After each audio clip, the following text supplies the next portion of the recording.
हमारे सभी आराध्य देवों के साथ ही ऋषि मुनियों की साधना की पवित्र भूमि है, स्वतंत्रता संग्राम सेनानियों की भूमि है, एक भारत श्रेष्ठ भारत के लिए अपने आप को बलिदान करने वाले उन हुतात्माओं की भूमि है, स्वर्गीय बलदेव सिंह जी की भूमि है। इस धरा को नमन करते हुए मैं आप सबका हृदय से अभिनंदन करता हूं। बहनों और भाइयों, कल से ही वासंतिक नवरात्रि प्रारंभ हुई है। जगत जननी मां भगवती की उपासना का पर्व हमारा यह सनातन समाज वर्ष में 2 बार आदि शक्ति मां भगवती की उपासना करता है। याद करिए, ये शक्ति सृजन का अवसर होता है और ये 9 दिन हम सब सनातन धर्मावलंबियों के लिए उसी शक्ति को अर्चित करने का एक अवसर है। मैं इस अवसर पर यहां की इन पवित्र स्थलों को माता त्रिपुर सुंदरी के पावन चरणों पर, यहां के शुक्राला माता के श्री चरणों में और माता वैष्णो के इस धाम को कोटि कोटि नमन करता हूं। महान स्वतंत्रता संग्राम सेनानी और महान योद्धा जनरल जोरावर सिंह को भी उनकी स्मृतियों को नमन करता हूं। बहनों और भाइयों, जब जम्मू कश्मीर की बात आती है तो भारत का सिरमौर, भारत का मुकुट हर व्यक्ति गर्व के साथ देखना चाहता है। जब जम्मू कश्मीर की बात आती है तो स्वतंत्र भारत के वे नारे एक बार फिर से गूंजते हुए दिखाई देते हैं कि जहां हुए बलिदान मुखर्जी वह कश्मीर, यही इन्हीं वादियों में नारे गूंजे थे। डॉक्टर श्यामा प्रसाद मुखर्जी ने इस सपने को साकार करने के लिए अपने आप को बलिदान किया था और बहनों और भाइयों, 70 वर्षों तक कोई सरकार निर्णय नहीं ले पाई। डॉक्टर जितेंद्र सिंह जी को आपने चुनाव जिता करके भेजा। मैं जानता हूं 2014 में हम दोनों साथ साथ सांसद थे और तब भी जब भी जम्मू कश्मीर की बात आती थी, बेझिझक एक सांसद के रूप में, एक मंत्री के रूप में बोलते थे कि मैं पहले वहां का नागरिक हूं, धारा 370 समाप्त होनी ही चाहिए और वहां का विकास होना ही चाहिए। और आज मैं बधाई देता हूं आप सबको, प्रधानमंत्री मोदी जी के प्रति आभार व्यक्त करता हूं, गृह मंत्री अमित शाह जी के प्रति आभार व्यक्त करता हूं, जिन्होंने आतंकवाद की इस जड़ को सदैव के लिए समाप्त करके आज कश्मीर में यह साबित कर दिया है कि दिल्ली का लाल किला हो या श्रीनगर का लाल चौक, चारों ओर उत्साह है, उमंग है, क्योंकि यह क्षेत्र आज विकास की मुख्य धारा के साथ जुड़ा हुआ है। बहनों और भाइयों, जो विकास है आज आप देख रहे होंगे, 4 लेन और 6 लेन की एक्सप्रेसवे, मेडिकल कॉलेजेस का संचालन, इंजीनियरिंग कॉलेज, यहां पर सिंचाई की सुविधा, हर घर नल की योजनाएं, ये सब हो ही रही है। लेकिन सबसे बड़ी बात ये, पूछिए इन लोगों से जो लोग इस देश के विभाजन के जिम्मेदार हैं, कांग्रेस से प्रश्न पूछा जाना चाहिए, आखिर हमारा हिंदुस्तान 1947 में आजाद हुआ, लेकिन कांग्रेस की सत्ता लिप्सा ने आजादी के एक दिन पहले देश का दुर्भाग्यपूर्ण विभाजन भी करवाया। और बहनों और भाइयों, स्वतंत्र भारत में हमने हमेशा अपना एक धर्म माना, और वह धर्म माना राष्ट्र धर्म। हम अपने राष्ट्र को सर्वोपरि मानते हैं। मेरी व्यक्तिगत कोई भी आस्था होगी, कोई भी उपासना विधि होगी, लेकिन अगर वह राष्ट्र के मार्ग में बाधक है, मैं इसको दरकिनार करके रखता हूं और पहले कहता हूं कि मेरा देश रहना चाहिए। मेरे लिए मेरे देश की स्वतंत्रता, मेरे देश की संप्रभुता और इसकी अखंडता सर्वोपरि रखती है। और इसीलिए आज न केवल भारत एक ग्लोबल पावर के रूप में आगे बढ़ रहा है, अभी तो बहनों और भाइयों आप देख रहे होंगे, अन्य दिनों में तो आप छोड़िए, भारत सरकार के साइंस एंड टेक्नोलॉजी के मंत्री भी डॉक्टर जितेंद्र सिंह जी हैं, प्रधानमंत्री कार्यालय के मंत्री भी डॉक्टर जितेंद्र सिंह जी हैं। कोरोना कालखंड में पहली बार आपने देखा होगा, भारत के वैज्ञानिकों ने एक यानी दो ऐसे वैक्सीन दिए जो दुनिया के अंदर कोरोना जैसी महामारी की अचूक दवा है, अचूक दवा।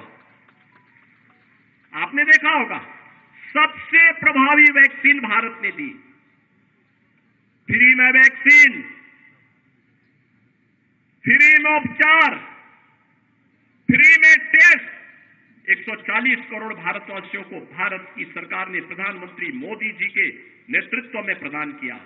और बहनों और भाइयों, 4 वर्ष से फ्री में 80 करोड़ लोगों को राशन की सुविधा, और अगले 5 वर्ष तक ये राशन की सुविधा फिर से प्राप्त होने वाली है भारतवासियों को। आप सोचो, 140 करोड़ में से 80 करोड़ लोगों को 4 वर्ष से फ्री में राशन की सुविधा अगले 5 वर्ष तक मिलना है।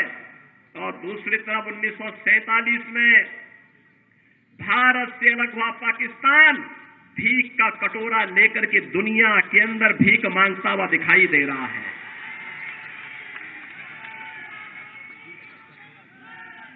आज आप देख रहे होंगे बदलते हुए भारत को।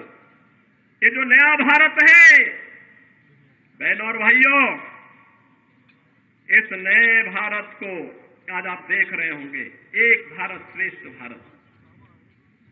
इस भारत में भारत के 140 करोड़ लोगों का सम्मान भी है। दुनिया के अंदर आज भारतवासी कहीं भी जाता है, लोग बड़े सम्मान के साथ उसकी ओर देखते हैं। आज भारतवासी दुनिया के अंदर सम्मान प्राप्त कर रहा है। आज सीमाएं भी सुरक्षित हुई हैं। ऐसा नहीं कि अब कोई पाकिस्तान का व्यक्ति कोई घुसपैठ करके हमारी सुरक्षा में सेंध लगाएगा, नहीं लगा सकता। अगर कहीं एक पटाखा भी फूट जाए ना, तो पाकिस्तान अब सफाई देता कि नहीं, मेरा इसमें हाथ नहीं है, क्योंकि उसे मालूम है अगर कुछ हो गया तो फिर उसको लेने के देने पड़ेंगे। और बहनों भाइयों, जब एक मजबूत सरकार होती है तो ऐसे होता है। सुरक्षा की पुख्ता व्यवस्था, कश्मीर में धारा 370 समाप्त करके यहां के आतंकवाद की समस्या का समाधान, देश के अंदर नक्सलवाद की समस्या का भी समाधान हो गया।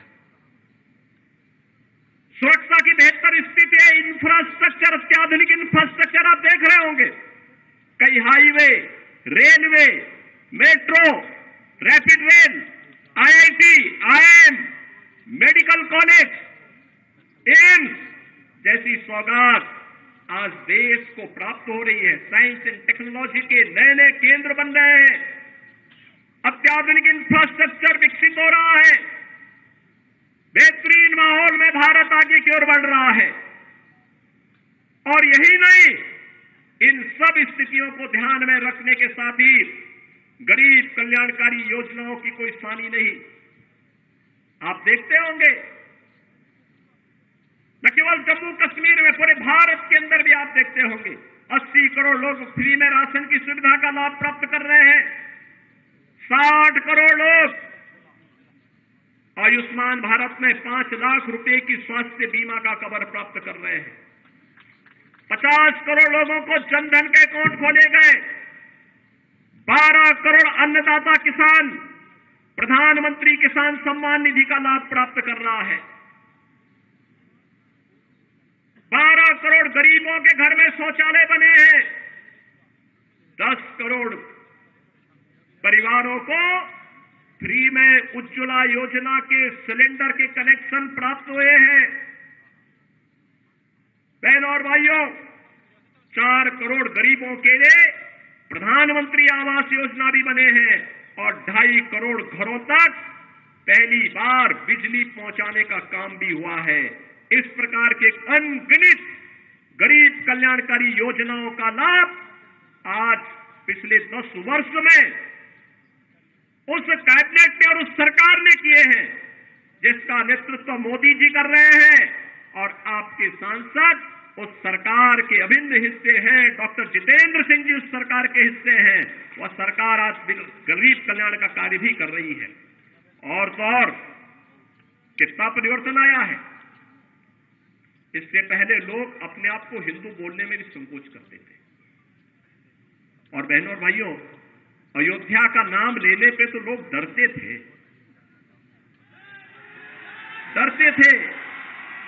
मुझे याद है जब मैं 2017 में उत्तर प्रदेश का मुख्यमंत्री बना तो मैं अयोध्या चला गया। लोगों ने कहा, अरे क्या कर रहे हैं? मैंने कहा, अरे क्यों? कहा कि अयोध्या जाने से आपको मालूम है तो कुछ लोग नाराज हो जाएंगे। मैंने कहा, कुछ लोग नाराज हो जाएंगे तो क्या मैं अपनी आस्था के साथ और जन आस्था के साथ खिलवाड़ कर दूं क्या? ये वोट बैंक के लिए नहीं हो सकता है। हमने कहा, अयोध्या में भव्य दीपोत्सव के आयोजन की तैयारी करो। और बहनों और भाइयों, अच्छी सरकार बनती है तो 500 वर्षों का इंतजार भी समाप्त हो जाता है। आज अयोध्या में राम मंदिर का निर्माण हुआ है ना, क्या ये काम कांग्रेस के लोग कर पाते क्या? अयोध्या में राम मंदिर का निर्माण कांग्रेस कर पाती क्या? बहनों और भाइयों, कांग्रेस ने तो कहा था कि राम हुए ही नहीं, कृष्ण हुए ही नहीं। जो एक्सीडेंटल हिंदू थे वे राम और कृष्ण पर ही प्रश्न खड़ा कर दिए थे। इससे बड़ी आस्था के साथ खिलवाड़ दूसरा नहीं हो सकता। बहनों और भाइयों, कैसे इन्होंने अपमानित करने का प्रयास किया था। राम और कृष्ण के अस्तित्व पर ही प्रश्न खड़ा करके हमारे आराध्य देवों को नकारने का प्रयास किया था। लेकिन आज अयोध्या में भव्य राम मंदिर का निर्माण न केवल हो गया है, बल्कि आज आप अयोध्या जाएंगे, आपको आज परिवर्तन देखने को मिलेगा। अयोध्या में लगेगा जैसे त्रेता युग का अयोध्या यहां उतर आया है, साक्षात उतर आया है। जब अच्छी सरकार आती है तो यही होता है। अच्छी सरकार आती है, यही होता है। काशी में आप जाइए, काशी विश्वनाथ धाम बन गया है। लोग बोलते थे काशी विश्वनाथ धाम संकरी गली थी, बामुश्किल 5 लोग जा पाते थे। आज 50,000 श्रद्धालु भी एक समय वहां आ जाए मंदिर परिसर में, कोई समस्या नहीं है, कोई समस्या नहीं है। आस्था का सम्मान कैसे होना चाहिए, यह कार्य भी आज देखने को मिल रहा है। नौजवानों के लिए रोजगार की व्यवस्था, जीविका की व्यवस्था कैसे होनी चाहिए, यह कार्य भी आज देश के अंदर बखूबी आगे बढ़ रहा है। और बहनों और भाइयों, यही नहीं, हमें सुरक्षा भी करनी है और देश को समृद्धि की नई ऊंचाइयों तक भी लेके चलना है। इस पर जो कार्य वर्तमान में हो रहा है, यह किसी से छुपा हुआ नहीं है। पूरा देश इस बात को जानता है। आपने देखा होगा, यह देश जब अपनी आजादी का अमृत महोत्सव मना रहा था, आजादी के 75 वर्ष पूरे हो रहे थे, देश उत्साह के साथ जुड़ा हुआ था। और उस उत्साह को और दुगना कर दिया था जब जो ब्रिटेन लगभग 200 वर्षों तक जिस भारत पे शासन किया था, उस ब्रिटेन को पछाड़ करके प्रधानमंत्री मोदी जी के नेतृत्व में भारत दुनिया की 5वीं बड़ी अर्थव्यवस्था बना। 5वीं बड़ी अर्थव्यवस्था बना। और आज तो हम इसीलिए आए हैं। बहुत सारे लोग आएंगे आपके पास अपनी बात कहने के लिए। कोई जाति की बात करेगा, कोई क्षेत्र की बात करेगा, कोई भाषा की बात करेगा, कोई किसी अन्य बात की बात करेगा। समय किसी बात में नहीं फंसना है, बहुत खोया है। अब पाने का समय आया है, अपने देश को मजबूत करने का समय आया है। कठुआ को विकास की मुख्य धारा के साथ जोड़ करके अपने वर्तमान और भावी पीढ़ी के लिए उज्जवल भविष्य देना है, और इसके लिए आवश्यक है जो कार्य यहां पे पिछले 10 वर्ष के अंदर मैं सचमुच चौंका था जब मैं ऊपर से हेलीकॉप्टर से देख रहा था। यहां का विकास किस तरीके से कोई सोचता था यहां भी एक्सप्रेसवे से जुड़ेगा, यहां भी मेडिकल कॉलेज बनेंगे, यहां पे प्रौद्योगिकी संस्थान बनेंगे, यहां पे कुछ अच्छे सेंटर स्थापित होंगे। जम्मू कश्मीर को तो लोगों ने लावारिस छोड़ दिया था, भगवान भरोसे छोड़ दिया था। देश को इन्होंने किस प्रकार का व्यवहार देश के साथ किया था। बहनों और भाइयों, कांग्रेसियों के व्यवहार पर कोई आश्चर्य नहीं, क्योंकि इन्होंने पूरे देश को अपनी बपौती समझ करके उसको, जब देश के ऊपर संकट आता था, ये लोग देश छोड़ करके भाग जाते थे। किसी भी समय में आपने देखा होगा, या डोडा का नरसंहार किसने नहीं देखा था। लेकिन बहनों और भाइयों, अब हमारे पास वक्त आया है, पिछले 10 वर्ष में जो कार्य किया है उसके परिणाम को हमें और बेहतर तरीके से सामने लेकर के आना है, और इसके लिए तीसरी बार मोदी जी ने आपसे कार्यकाल मांगा है। मोदी जी तीसरी बार देश के अंदर भारत को तीसरी बड़ी अर्थव्यवस्था के रूप में स्थापित करने के लिए आपके पास आ रहे हैं, और इसके लिए मोदी जी के प्रतिनिधि के रूप में आपके लोकप्रिय सांसद और केंद्रीय मंत्री डॉक्टर जितेंद्र सिंह जी तीसरी बार आपका आशीर्वाद प्राप्त करने के लिए आपके पास आए हैं। बहनों और भाइयों, अपनी सहजता, अपनी सरलता, अपने व्यवहार कुशल से न केवल उन्होंने देश के अंदर, बल्कि जो भी दायित्व उन्हें भारत सरकार ने सौंपा है, पार्टी ने सौंपा है, उसका बखूबी निर्वहन करने की जिम्मेदारी उन्होंने जिस तत्परता और जिस प्रतिबद्धता के साथ किया है वो अद्भुत है, अभिनंदनीय है, और इसके लिए मैं आपको बधाई देता हूं। क्योंकि प्रतिनिधि आपने चुना, उनके साथ संसद में हम लोग जब 2014 में साथ साथ सांसद थे, तब भी मैं देखता था बहुत ही सहजता सरलता के साथ किसी भी बड़ी से बड़ी समस्या का समाधान कैसे होना चाहिए, इसके लिए वह उस समस्या के समाधान पर विश्वास करते थे। बहनों और भाइयों, आज मैं आपसे यही कहने के लिए आया हूं, आज देश जिस नए युग में प्रवेश किया है, जिस नए भारत का हम दर्शन कर रहे हैं, यह सच है मोदी जी का नेतृत्व है, मोदी जी को इसका श्रेय जाता है। नए भारत के शिल्पी के रूप में मोदी जी का हर व्यक्ति सम्मान करता है। लेकिन बहनों और भाइयों, मोदी जी के साथ साथ आपको भी इसका श्रेय जाता है, क्योंकि मोदी जी को एक वोट देकर के आपने मोदी जी को देश की सत्ता सौंपी, देश की बागडोर सौंपी। मोदी जी को देश की बागडोर सौंपी है तो परिणाम आज आपके सामने है। अयोध्या में राम मंदिर भी बन रहा है, भारत दुनिया की बड़ी ताकत भी बन रहा है, सुरक्षा का बेहतर वातावरण भी बन रहा है, विकास के बड़े बड़े कार्य भी हो रहे हैं, गरीब कल्याणकारी योजना भी प्रभावी ढंग से आगे बढ़ रही है। अगर जनता जनार्दन वोट ही न देती, क्या हम उत्तर प्रदेश देश के सबसे बड़े राज्य को संभाल पाते? क्या जो जम्मू कश्मीर की स्थिति थी, यहां पर पाकिस्तान प्रस्त आतंकवादी किस तरीके से तबाही मचाए हुए थे, लेकिन उत्तर प्रदेश के अंदर तो सत्ता के संरक्षण में जिस प्रकार की अराजकता थी, हर दूसरे दिन दंगा होता था, कर्फ्यू लगता था, महीनों महीनों कर्फ्यू रहता था। बहनों और भाइयों, 7 वर्ष से मैं आज उत्तर प्रदेश के अंदर मुख्यमंत्री के रूप में काम कर रहा हूं, और बहनों और भाइयों, 7 वर्ष में एक भी दंगा नहीं हुआ, वहां कोई दंगा नहीं है, कर्फ्यू नहीं है, बल्कि भगवान शिव की कावड़ यात्रा निकलती है धूम धड़ाके के साथ। लोग भूल गए कि कर्फ्यू भी कभी लगता था यहां पे। आप देखते होंगे उत्तर प्रदेश देश का पहला राज्य है जहां के धर्मस्थलों से जो माइक की चिल्लाहट होती सब उतर गया है, समाप्त। अब वहां माइक की आवाज नहीं होती है, लोग शांतिपूर्ण तरीके से विकास में विश्वास कर रहे हैं। विकास और आस्था को सम्मान किस रूप में होना है, अयोध्या उसका एक उदाहरण आपके सामने है, मथुरा वृंदावन उसका उदाहरण है।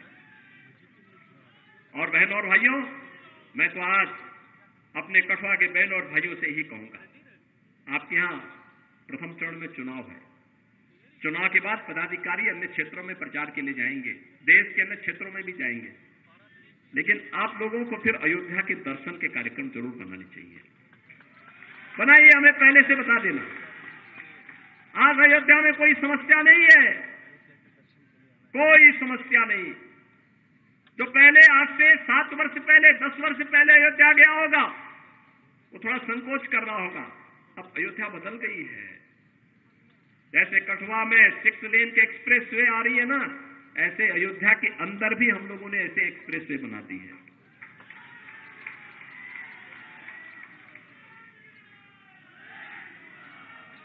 सुरक्षा का बेहतर वातावरण है। उत्तर प्रदेश में तो बहुत संकोच नहीं करते हम लोग।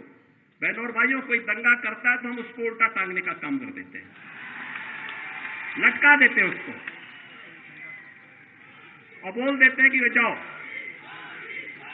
बहुत ज्यादा कोई बकबक करता है तो बहनों और भाइयों, मिर्च का झोंका नीचे से लगा दिया जाता है, फिर सारी भोंभो अपने आप ठीक हो जाती है उन लोगों की। और इसलिए बहनों भाइयों, आज हम आए हैं नए भारत के निर्माण के लिए।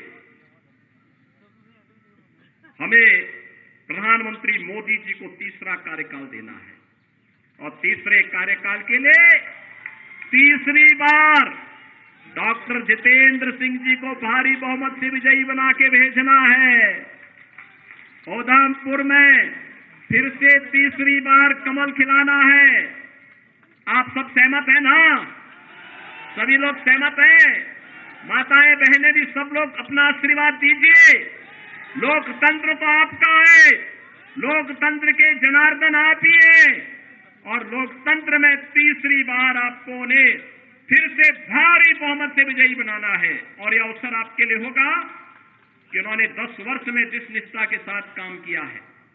चुनाव एक अवसर होता है 5 वर्ष में अपने जनप्रतिनिधि की सेवा के प्रति कृतज्ञता ज्ञापित करने का, कि उन्होंने कार्य किया है व्यक्तिगत राग द्वेष से ऊपर उठ करके, व्यक्तिगत राग द्वेष से ऊपर उठ करके मूल्य और सिद्धांतों के लिए राष्ट्र धर्म का निर्वाह करते हुए हम लोग कार्य करेंगे।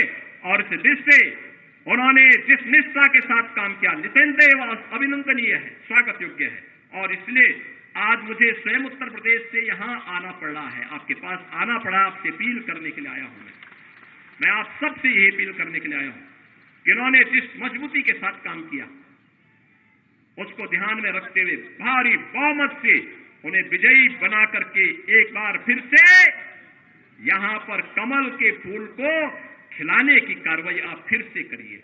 और जो आवाज देश की है, एक ही आवाज पूरे देश के अंदर गूंज रही है। मैं भी महाराष्ट्र गया था परसों, उसके एक दिन पहले मैं राजस्थान में था। उत्तर प्रदेश में तो 80 लोकसभा सीट अकेले उत्तर प्रदेश में है और हर ओर एक ही आवाज है। वो आवाज है कि फिर एक बार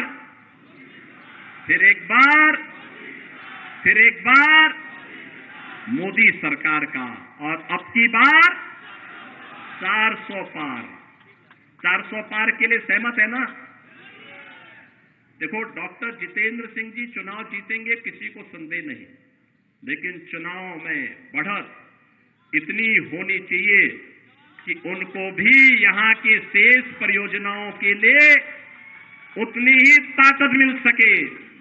जनप्रतिनिधि ये कहता है ना, बाद में सांसद ये कहता है कि भाई देखो, जनता ने एक बड़ी जिम्मेदारी दी है, अब तो इस कार्य को मुझे यहां कराना ही कराना है और उस कार्य के लिए बढ़त इतनी आप दीजिए। आप सब करेंगे? सहमत हैं? सभी लोग सहमत हैं? सभी लोग सहमत हैं? तो मेरे साथ फिर बोलेंगे, भारत माता की भारत माता की, भारत माता की। वंदे वंदे वंदे